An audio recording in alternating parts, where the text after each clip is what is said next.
Il faut être très méfiant avec le type de dossier comme le dossier 4, parce que si vous vous trompez à la question 1, vous pouvez vous tromper sur toutes les autres questions, ou en tout cas sur la moitié du dossier. En effet, ici on vous parle d'une jeune femme de 29 ans qui présente une aménorrhée avec une prise de poids. Bon, elle a des antécédents qui sont assez fréquents, type un peu de dépression, un surpoids, elle fume et elle a pris 15 kilos au cours de sa dernière grossesse. On vous demande qu'est-ce qu'il faut évoquer en premier lieu devant cette aménorrhée. Donc, devant une aménorrhée primaire, secondaire, la première chose à éliminer de manière systématique, c'est toujours la grossesse. Donc effectivement, chez elle, prise de poids et aménorrhée, la première chose à évoquer, c'est la grossesse. À la question 2, on vous dit que cette grossesse est confirmée et on vous demande qu'est-ce qu'il va falloir faire de particulier chez cette patiente qui présente une prise de poids récente, qui a des antécédents d'enfants macrosomes, puisque son fils était né à 4 kg, et on vous demande de décrire ce dépistage. Donc ce dépistage, c'est le dépistage du diabète gestationnel, qui se fait classiquement entre 24 et 28 semaines d'aménorrhée, donc autour de 26 semaines d'aménorrhée, et qui se fait pour l'instant chez toutes les patientes. Il n'y a pas encore de critères particuliers qui permettent de définir les patientes à risque ou pas. Donc, le dépistage va consister en une HGPO, donc une hyperglycémie provoquée à jeun, de 75 grammes, avec une glycémie à jeun, à 1 heure et à 2 heures. Je vous rappelle que ce dépistage, les modalités de ce dépistage ont récemment changé, puisqu'au mois de janvier 2011, des recommandations de la Société française d'endocrinologie ont adopté ce dépistage par rapport au dépistage anciennement par le O'Sullivan et l'HGPO 100 grammes. Une seule de ces trois glycémies au-dessus des seuils, qui sont 0,92, 1,80 g et 1,53 g, signent le diabète gestationnel. Ces valeurs, dans les différentes études, ont été associées à un risque de macrosomie de environ 75% et donc justifient une prise en charge. Pourquoi une glycémie à jeun ne suffit-elle pas? Effectivement, c'est une bonne question et une glycémie seulement à jeun permettrait de dépister les patientes qui étaient diabétiques avant le début de leur grossesse. Effectivement, au cours du diabète gestationnel, on a surtout une élévation des glycémies postprandiales. Donc les premières glycémies qui s'élèvent sont de manière prédominante la glycémie postprandiale du petit déjeuner, puis la glycémie du déjeuner et enfin la glycémie postprandiale du dîner. Souvent, ces patientes-là vont avoir une glycémie à jeun qui va être normale. A l'inverse, on fait une glycémie à jeun de manière courante en début de grossesse pour permettre de dépister les patientes diabétiques de type 2 méconnues et qui sont à bien plus fort risque de complications du diabète au cours de la grossesse. La question 3 vous dit que ce dépistage est positif, donc cette patiente présente un diabète gestationnel et on vous demande quelles règles hygiéno-diététiques on va lui recommander et les objectifs thérapeutiques. Les règles hygiéno-diététiques vont correspondre à peu près aux règles hygiéno-diététiques que vous donnez à un patient qui est en surpoids. Effectivement, on va lui demander en premier lieu de poursuivre une activité physique dans la limite des recommandations obstétricales. Évidemment, si elle a une contre-indication à l'activité physique par son obstétricien, on lui demandera de faire plutôt de s'en abstenir. Puis on fera une prescription diététique qui comportera un régime hypoglycidique, donc en diminuant principalement les sucres à index glycémique élevé, préférer les sucres à index glycémique faible afin de prévenir cette augmentation de la glycémie postprandiale.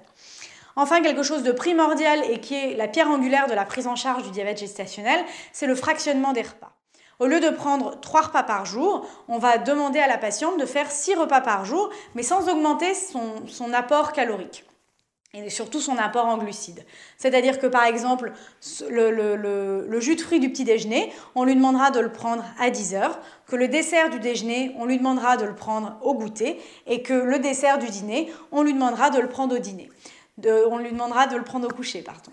De cette façon-là, on diminue les apports en glucides à chaque repas, on répartit les apports en glucides au cours de la journée et on évite les excursions glycémiques postprandiales. Le régime doit être en revanche normocalorique. La patiente est enceinte, ça n'est pas le moment de perdre du poids. Et la dernière chose qui est très importante, c'est de l'éduquer sur son diabète gestationnel. Et une des principales façons de motiver les patientes à suivre en fait ces prescriptions, c'est de leur prescrire un lecteur de glycémie capillaire et de faire une autosurveillance glycémique. Cette autosurveillance glycémique va se faire 6 fois par jour, donc une glycémie avant chaque repas, une glycémie après chaque repas. Comme ça, la patiente se rend compte par elle-même quels sont les aliments qui lui font monter la glycémie et les aliments qui lui permettent de garder une glycémie dans les objectifs.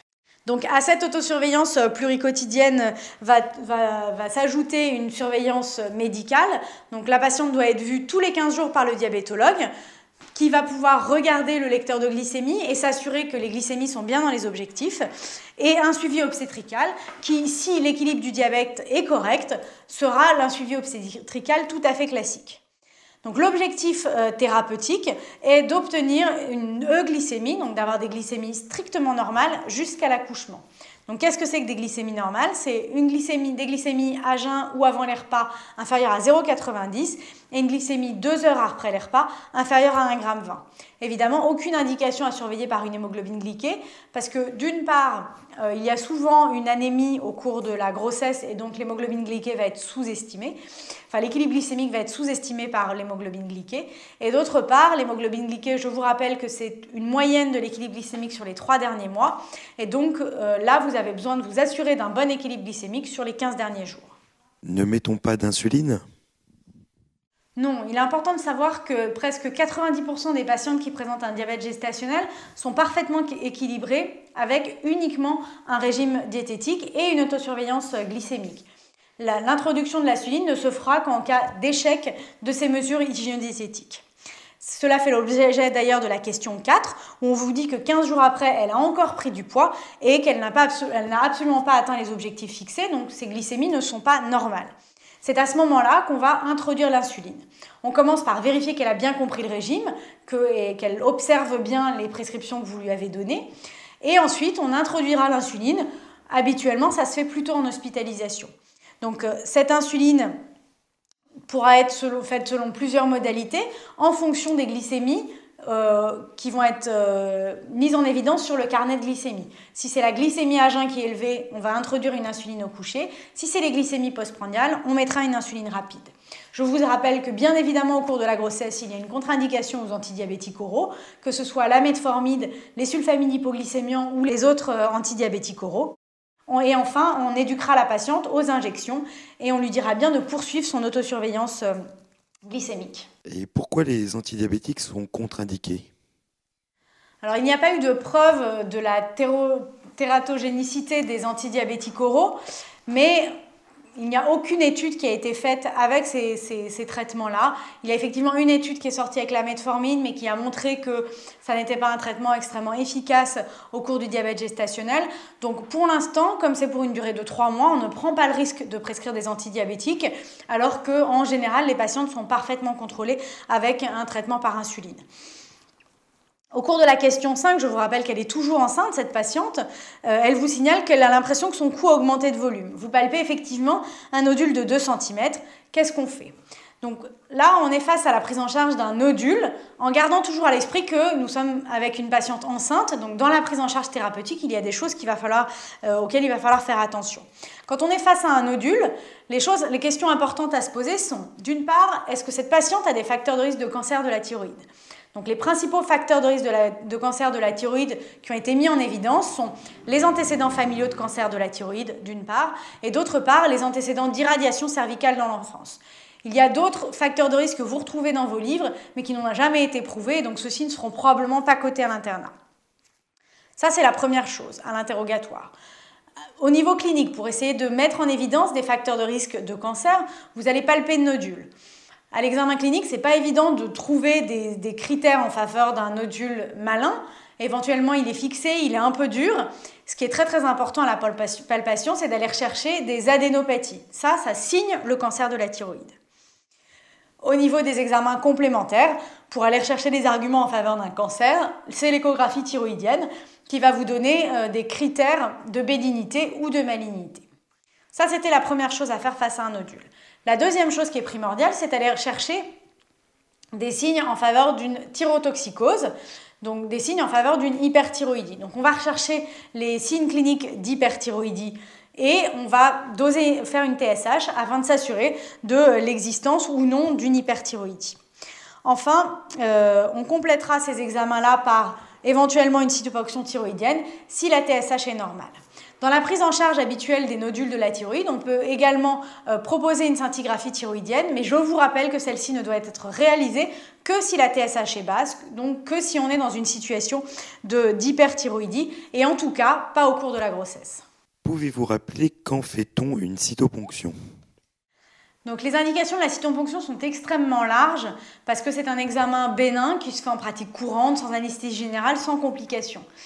Habituellement, pour l'instant, les recommandations sont de cytoponctionner tout nodule de plus d'1 centimètre et de moins de 3 cm, car on sait qu'au-dessus de 3 cm, la spécificité de la cytoponction est extrêmement mauvaise et qu'il faut plutôt passer directement à une chirurgie. Donc tout nodule, suspect ou pas suspect cliniquement et échographiquement, qui fait entre 1 et 3 cm, doit être ponctionné. Ensuite, pour ce qui est des nodules de moins de 1 cm, si on a des critères échographiques de malignité, c'est-à-dire un nodule hypodense avec une vascularisation mixte, donc autour du nodule, à l'intérieur du nodule, avec des adénopathies, même s'il fait moins de 1 cm, on va pouvoir proposer une cytoponction. À la question 6, donc 9 mois se sont écoulés, donc votre patiente a accouché. Elle vient parce qu'elle se plaint d'épisodes de selles liquides et de bouffées de chaleur. Et en reprenant bien l'interrogatoire, vous apercevez que plusieurs personnes de son entourage, de sa famille, ont eu des problèmes de calcémie. À quel diagnostic est-ce qu'on peut penser ? Donc, évidemment, là, devant l'existence d'un nodule et de symptômes en faveur d'un syndrome carcinoïde que sont les flushs et les diarrhées motrices, on va tout de suite évoquer un carcinome médulaire de la thyroïde. D'une part, et d'autre part, devant les antécédents familiaux de problèmes de calcémie, on va suggérer une néoplasie endocrinienne multiple de type 2, donc une NEM2, qui va regrouper l'hyperparathyroïdie primaire, le carcinome médulaire de la thyroïde, mais aussi le phéochromocytome. Donc dans la prise en charge, la première chose à faire va être d'éliminer le phéochromocytome, qui est finalement parmi ces 3 atteintes, l'atteinte qui va mettre en jeu le pronostic vital. La confirmation diagnostique du cancer médulaire de la thyroïde ne se fait absolument pas en préopératoire, elle se fera sur l'examen histologique de la pièce opératoire. Donc la prise en charge va consister en un bilan préopératoire qui comportera d'une part le dosage de la calcitonine, qui signe le cancer médulaire de la thyroïde sécrétant. D'autre part, il va falloir, comme je vous l'ai dit, éliminer le phéochromocytome par un dosage des catécholamines urinaires, des dérivés méthoxylés sur 24 heures, et de la chromogranine A. Enfin, comme on est dans le cadre d'une suspicion de néoplasie endocrinienne multiple de type 2, on va faire un bilan phosphocalcique et surtout une calcémie à la recherche d'une hypercalcémie. Ensuite, au niveau thérapeutique, on va procéder à une thyroïdectomie totale avec un curage ganglionnaire bilatéral et avec un examen histologique de la pièce opératoire qui permettra de confirmer le diagnostic. Enfin, n'oubliez pas qu'on a enlevé la thyroïde, donc il est important d'instaurer une hormonothérapie substitutive. À l'inverse du cancer de la thyroïde non médulaire, donc le papillaire, le vésiculaire, on va instaurer une hormonothérapie substitutive qui ne va pas être freinatrice, alors que dans le cancer thyroïdien papillaire et vésiculaire, cette hormonothérapie devra être freinatrice afin d'éviter le développement des cellules cancéreuses qui persistent. La surveillance du cancer de la médulaire de la thyroïde ne va consister qu'en un dosage de la calcitonine de manière régulière. Évidemment, dans ce cas particulier, on a une suspicion de néoplasie endocrinienne multiple de type 2, une forte suspicion. Il va être important d'aller rechercher une mutation du gène RET à l'origine de cette pathologie. Enfin, vous avez probablement entendu parler du test à la pentagastrine qui était anciennement extrêmement utilisé pour rechercher des anomalies de la sécrétion de la calcitonine. La pentagastrine n'est actuellement plus commercialisée, donc ce test ne peut plus être réalisé. Nous avons donc fini le dossier 4 qui a donc traité d'une part du diabète gestationnel et d'autre part du cancer médulaire de la thyroïde qui sont malgré tout deux pathologies parfaitement indépendantes.